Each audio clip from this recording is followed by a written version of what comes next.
आप सभी को धनतेरस और दिवाली की बहुत बहुत शुभकामनाएं। आज धनतेरस है और ऐसी मान्यता है कि आज अगर आप सोना चांदी या नए बर्तन खरीदते हो तो उसमें 13 गुना की वृद्धि होती है, इसीलिए इस दिन को धनतेरस कहा जाता है। तो फिर अगर आप गोल्ड बाय करने का सोच रहे हो तो उसका बेस्ट तरीका क्या है बाय करने का, तो वो इस वीडियो में आज मैं आपको बताऊंगी। मैं आपको 3 तरीके बताऊंगी जिससे जो आपका गोल्ड है उसकी वैल्यूएशन डे बाय डे बढ़ती ही रहेगी। देखिए, वैसे भी जो गोल्ड है वो एक ऐसा एसेट क्लास है जिसमें सभी लोग इन्वेस्ट करना चाहते हैं, पर इसको राइट वे में इन्वेस्ट करना ही सही माना जाता है। गोल्ड खरीदना हमेशा ही आपको महंगा लगेगा कि इसके रेट्स बहुत ज्यादा हैं, लेकिन ओवर द लॉन्ग होराइजन अगर आप इसको रखते हो तो ये एक आपको एक अच्छा पोर्टफोलियो में एक तो बैलेंस भी देता है और रिटर्न्स भी काफी अच्छा देता है।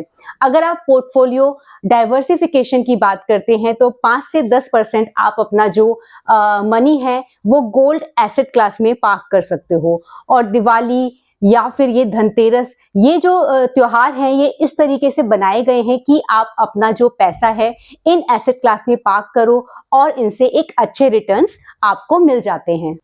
जब इक्विटी मार्केट में अनसर्टेनिटी होती है तब ऐसा देखा गया है कि जो गोल्ड होता है उसमें अच्छे रिटर्न्स मिलते हैं। इसी वजह से कहा जाता है कि अपना पोर्टफोलियो आप जब भी बनाएं उसमें कुछ पार्ट तो आप गोल्ड के लिए एलोकेटेड रखें।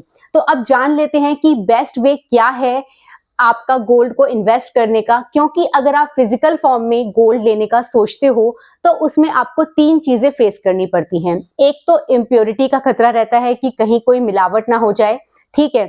और दूसरी जो चीज आ जाती है वो आ जाती है मेकिंग चार्जेस, क्योंकि हैवी मेकिंग चार्जेस आप पे करते हो चाहे आप कॉइन ले रहे हो या ज्वेलरी ले रहे हो, तो ये चीज है। और तीसरी आ जाती है कि उसको संभाल के रखने का प्रॉब्लम, क्योंकि गोल्ड एक आजकल एक इतना महंगा हो गया है तो चोरी होने का खतरा बना रहता है। तो इन तीनों चीजों को अवॉइड करने के लिए हम बात करेंगे 3 वे जो आपके लिए बेस्ट रहेंगे अगर आप गोल्ड बाय करने का सोच रहे हो। पहला तरीका है गोल्ड ईटीएफ्स। ईटीएफ्स आपके जस्ट लाइक ये आपके स्टॉक्स की तरह ही होते हैं, बस आपको इसके लिए चाहिए होता है डीमैट अकाउंट। इसमें हाई लिक्विडिटी रहती है, तो आपको अगर शॉर्ट पीरियड ऑफ टाइम के लिए भी इसमें इन्वेस्ट करना है, मान लीजिए कि आज आपका मन है कि आपने ले लिया और आपको 6 महीने बाद भी सेल करना है, तो कोई प्रॉब्लम की बात नहीं होती है। इसमें कोई भी ऐसा नहीं है कि कोई लॉक इन है या कुछ है, आप कभी भी खरीद सकते हो और कभी भी बेच सकते हैं, जस्ट लाइक स्टॉक्स। जब आपको लगे कि एप्रिसिएशन हो गया है, और इवन अगर आपके पास कुछ फालतू पैसा है और आप उसको बैंक अकाउंट में नहीं रखना चाहते हैं तो आप गोल्ड में पार्क कर सकते हैं थ्रू गोल्ड ईटीएफ्स। बस यही है कि इसमें डीमैट अकाउंट आपका लगेगा, तो डीमैट अकाउंट भी आजकल ऑनलाइन इतना अच्छा फैसिलिटी है, 200-300 रुपए में ओपन हो जाता है। तो अगर आपके पास नहीं है तो आप इसे ओपन करवा सकते हो, वो भी ऑनलाइन ही। गोल्ड ईटीएफ्स जो होते हैं आपके, उसमें आपका बाय और सेलिंग पे कुछ बेयर मिनिमम ब्रोकरेज लगता है और कुछ एक्सपेंस रेशियो भी रहता है, तो वो बिल्कुल ही आपका बेयर मिनिमम है अगर आप कंपेयर करते हो मेकिंग चार्जेस से, क्योंकि मेकिंग चार्जेस तो इतना हैवी अमाउंट आपको देना पड़ता है, 10 से 15% जो आपकी गोल्ड वैल्यू रहती है, तो वो पैसा तो आपका एकदम वेस्ट ही चला जाता है। तो अगर आप ईटीएफ्स के थ्रू लेते हो तो बहुत ही अच्छा रहता है। जैसे कुछ ईटीएफ्स जो मैंने भी परचेज किए हैं, जैसे कि गोल्ड 20 हो गया आपका, और एचडीएफसी ईटीएफ हो गया, मतलब काफी सारे ईटीएफ्स आते हैं, आप चेक कर सकते हो। अगर आपके पास डीमैट अकाउंट है, नहीं है तो आप ओपन करवा के भी ले सकते हो। नेक्स्ट तरीका जो है गोल्ड बाय करने का वो है आपका म्यूचुअल फंड। आप म्यूचुअल फंड के थ्रू भी गोल्ड में इन्वेस्ट कर सकते हो। सारी की सारी जो एएमसी कंपनीज रहती हैं, लाइक आपका एचडीएफसी एएमसी हो गया या फिर आपका आईसीआईसीआई प्रूडेंशियल एएमसी हो गया, तो ये सारी कंपनीज क्या होती हैं, म्यूचुअल फंड इन लोगों ने लॉन्च कर रखे हैं।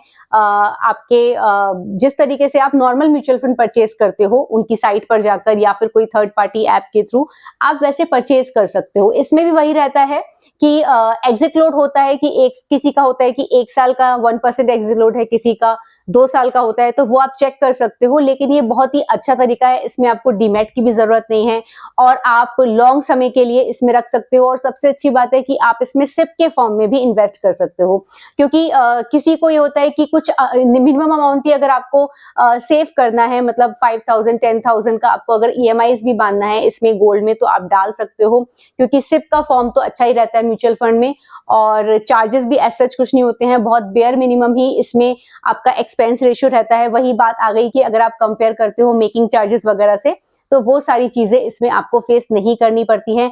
और सबसे अच्छी बात मुझे इस तरह के इन्वेस्टमेंट में ये लगता है कि एक तो इम्प्योरिटीज का कोई टेंशन नहीं रहता कि भाई आपने कहीं से बाय किया और आपको बोला गया 22 कैरेट है और वो 18 कैरेट निकला, तो वो सारे झंझटों से आपको बिल्कुल छुटकारा मिल जाता है। साथ ही साथ चोरी होने वाला जो खतरा है वो बिल्कुल खत्म, और जो हाई लिक्विडिटी मिल जाती है दोनों ही फॉर्म में, चाहे वो ईटीएफ्स हो या फिर म्यूचुअल फंड हो, आपको जब भी पैसे की जरूरत हो आप तुरंत अपना सेल करके तुरंत आपका जो पैसा है वो बैंक अकाउंट में आ जाता है। म्यूचुअल फंड के केस में क्या होता है कि विद इन 3 डेज आ जाता है, और जो ईटीएफ वाला रहता है उसमें तो ये रहता है कि 80% आपका सेम डे आ जाएगा और जो 20% है वो नेक्स्ट डे मिल जाएगा।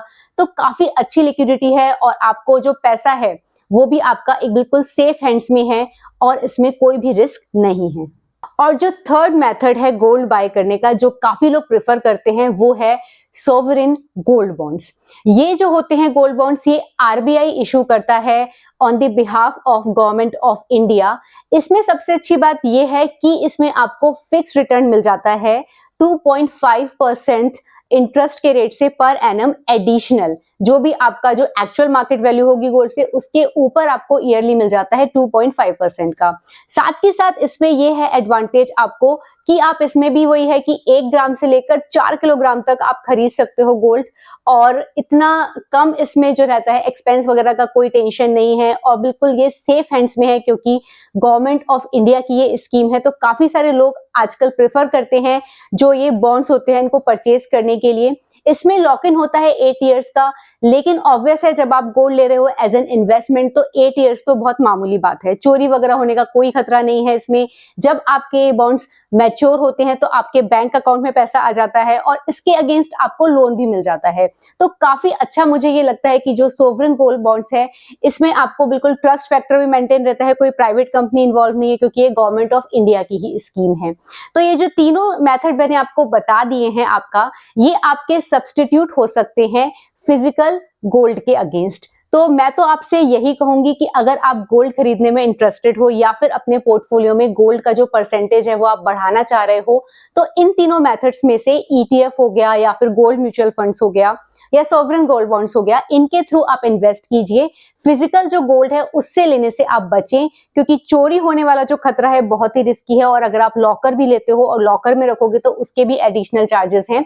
और सबसे जो मेजर प्रॉब्लम मुझे लगती है फिजिकल गोल्ड में, जब आपको सेल करना होता है। बाय तो आप बहुत इजीली कर लेते हो, चलो आपने मेकिंग वेकिंग सब देख लिया, सब कुछ हो गया, आपने सेफली रख भी दिया, लेकिन जब आपको सेल करना है, मतलब इनकी लिक्विडिटी उतनी अच्छी नहीं है जितनी की आजकल जो ये नॉन फिजिकल गोल्ड वाला जो मेथड निकला हुआ है इनकी लिक्विडिटी है।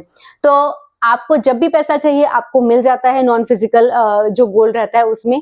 तो अगर आपको ये मेरे जो मेथड्स है जो मैंने बताए हैं गोल्ड बाय करने के, अगर आपको ये अच्छा लगा है वीडियो, तो इस वीडियो को लाइक कीजिए और शेयर कर दीजिए, क्योंकि काफी सारे लोगों को नहीं पता होता है कि भाई इनका सब्स्टिट्यूट क्या है, फिजिकल गोल्ड बाय करने के अलावा हम कैसे बाय कर सकते हैं। और जो आज का जमाना है आपको पता ही है, ये आप आजकल ऑनलाइन का जमाना है, आप शॉपिंग ऑनलाइन करते हो, आप टेक अवे डिलीवरीज लेते हो, साथ ही साथ जो है आप सारी जो बुकिंग्स हैं वो भी ऑनलाइन करते हो, तो फिर गोल्ड आप फिजिकल क्यों लेते हो। तो मैं यही कहूंगी कि गोल्ड अगर आपको बाय करना ही है, पोर्टफोलियो में उसका परसेंटेज बढ़ाना ही है, तो उसको डिजिटल वे में ही परचेज कीजिए। इस दिवाली ये मेरा वीडियो था, और नेक्स्ट दिवाली कुछ और मैं वीडियो लेकर आऊंगी आपके लिए। और फिर से मैं आपको सभी को देती हूँ दिवाली की बहुत बहुत शुभकामनाएं। और अगर आपको ये मेरा वीडियो पसंद आया है तो इस वीडियो को लाइक कर दीजिए, और अगर आपने अभी तक इस चैनल को सब्सक्राइब नहीं किया है तो इस चैनल को सब्सक्राइब भी कर लीजिए। मिलते हैं किसी और वीडियो के साथ, बाय बाय।